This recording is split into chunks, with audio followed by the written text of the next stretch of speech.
Let's take a look at those old dreaded dastardly fats. They're bad, they're terrible, they're not healthy for us. But wait 1 second.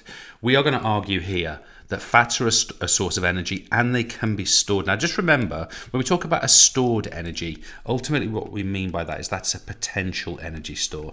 In other words, we can use it when it's required. It's held on us and we can use it should we not have supply of, for example, enough glucose in our bloodstream, and we don't have, maybe we're running out of glycogen because we've done a very, a double PE lesson or something like that. But this potential energy store is absolutely critical for the human body. And beyond that, we're arguing that it's actually a rich supply of specifically slow release energy. So one of the things we can say about fats is they're very good at releasing energy gradually, slowly, at relatively low intensity over time. So if we've got to do like a burst of power and a sprint because we're practicing basketball, we're practicing weaves in basketball, and we've got to get down the court quickly, fats are not going to fuel and power that.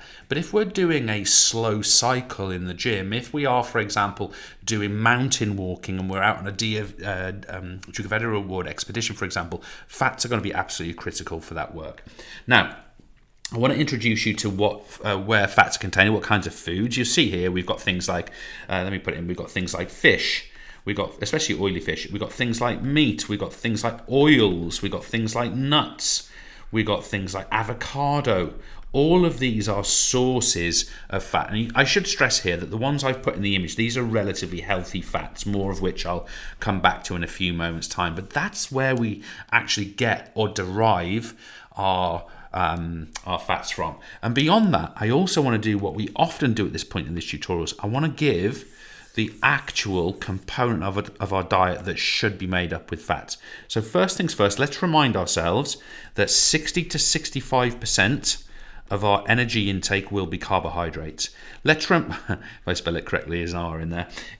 Let's remind ourselves that another 10 to 15% is going to be protein. And what that leaves, of course, is this section here.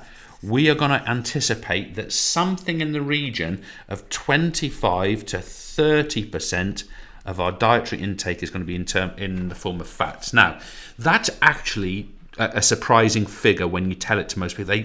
People generally think we should have less fat in our diet than that. But remember the role of fat. The role of fat is a source of energy that's stored in the body and it powers slow release activity. So for example, right now I'm sat in a chair in an office recording a video.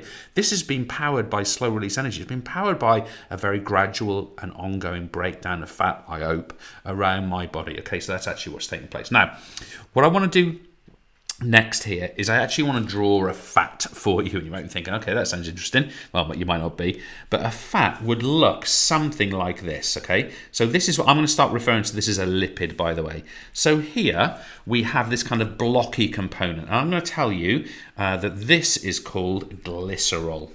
Okay, glycerol. So there we go, we've got glycerol. Now, the second part is we have these little kind of tails, and we have 3 of them. A bit like that, and these are called fatty acids. Now together, when we consume, let's say, a piece of salmon which contains fat, this whole thing together would be considered to be a lipid. Okay, so this is what we would say is a lipid, and just be reassured, a lipid simply means a fat. That's all that means. Now, of course, what we're going to do is we're going to digest this. And as we start to digest this, what's going to happen is these fatty acids are going to be released from the glycerol. So, of course, we digest this fat. And by the way, this is too big to be absorbed. This is what we'd call an insoluble molecule, okay? We can't get it into our bloodstream. So, of course, we digest, more of which in our other courses, of course. We digest this, and what we come out with is we come out with a glycerol. There it is, try and make it the same size. And we come out with 3 fatty acids. 3 fatty acids. So that ultimately, all of these components, these are what we call soluble. These can be absorbed into the blood. Absorbed into the blood. And have a guess where you think that absorption happens. Where do you think this glycerol and fatty acids gets absorbed into the blood? And you wouldn't be surprised to know that happens in the small intestine, which is so often the answer as to where our different nutrients get into our bloodstream. So we've digested this lipid, we've broken it down into a glycerol and into 3 fatty acids, and we can now process this and get it into our bloodstream in the small intestine. That's how we do that. Now, a couple of things I want to stress to you as sort of more interesting details of this. I want to stress to you that unhealthy fats, and I'll draw this out for you once I've explained it to you, unhealthy fats, and here I'm talking about things like trans fats, which we find a lot in fast food and sugar and very refined foods, processed foods. Trans fats and animal fats, think about things like lard, butter. These sort of more unhealthy fats, they can cause, let me write this in for you, they can cause rapid buildup of fat deposits. Now you might be thinking, okay, I might get a bit chubbier if I eat this stuff. Well, that might be true, but that's not what I'm referring to here.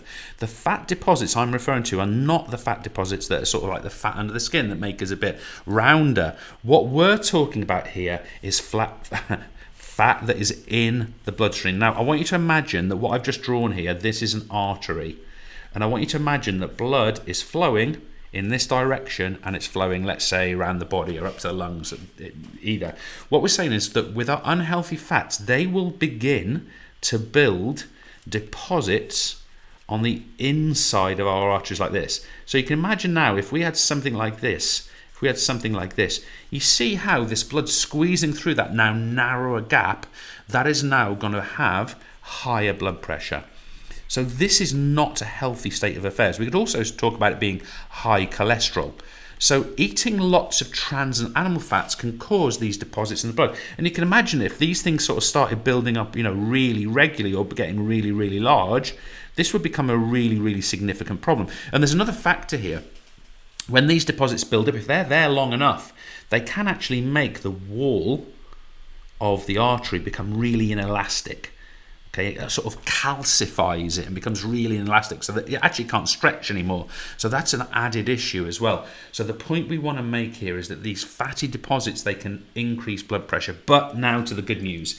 If we eat healthy fats, and we're talking about fats such as vegetable-based fats, for example, we eat, let me put that in, such as vegetable-based. Think about olive oil, for example. Think about avocados, for example, vegetable-based fats. So if we take on more of these kind of fats, they can reduce, that's an N, they can reduce fat deposits. So if we take on board, let's say more olive oil and less lard, it's not just that we don't build these up so much, it's that our healthy fats can come in and they can bust these up, okay? They can actually help to remove or to reduce these deposits. So eating healthy fat is really significant as part of a healthy diet. But going back to our sort of PE performances, going back to our PE lessons, why is this stuff important? It's a source of energy at slow release. One final thing I want to stress to you, and I'm almost jumping forward here to almost, if any of you folks was to go on to like A-level biology, you might actually study this in a lot of detail.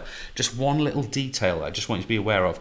Lipids are also important from the perspective of cell membranes. Now, you might already have studied cell membranes in your biology studies, and you probably already know that they control what goes in and out of cells, right? Well, just be aware that cell membranes are made out of lipids. That's actually what's called a bilipid. I'm going to talk about it here. But when we consume fat, we're also contributing to that process too. Thank you.